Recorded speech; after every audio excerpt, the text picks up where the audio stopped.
On ne peut pas remonter la pente avec des impôts. Moi, je ne suis pas un obsédé du déficit des finances publiques. Je suis au contraire un obsédé de l'autre déficit dont on ne parle que trop peu, qui est le déficit du commerce, du déficit commercial qui fait que nous sommes la lanterne rouge de l'Union européenne. On fait moins bien même que la Grèce maintenant.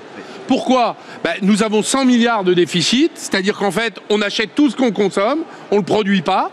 Donc, conséquence, on s'appauvrit.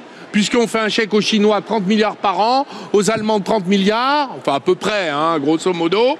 Et donc, c'est de l'argent qui part. Au lieu qu'il reste en France, produise de la richesse, augmente la base de la taxation sans qu'on ait augmenté les impôts. Vous comprenez, c'est ça. Et avec ça, vous allez régler vos problèmes de finances publiques. Mais personne n'en parle. Les Allemands sont en excédent de 200 milliards. Oui. Nous, on est en déficit de 100 milliards. Les Italiens sont en excédent de 60 milliards. Les Belges, les Hollandais, les Espagnols, ils sont tous en excédent. Nous, on a un déficit. Donc, en fait, on leur donne notre argent. Donc, on s'appauvrit. On ne peut pas remonter la pente avec des impôts. On ne le peut qu'avec l'augmentation de l'activité économique. D'ailleurs, il y a un signe qui ne trompe pas. En France, 68% des Français sont au travail. En Allemagne, 76%.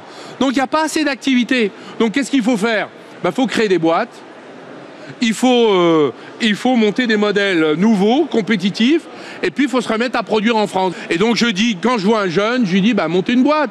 Je vois un vieux, je lui dis, monte une boîte. Et travaillons, et vous allez voir, on va régler le problème en 10 ans.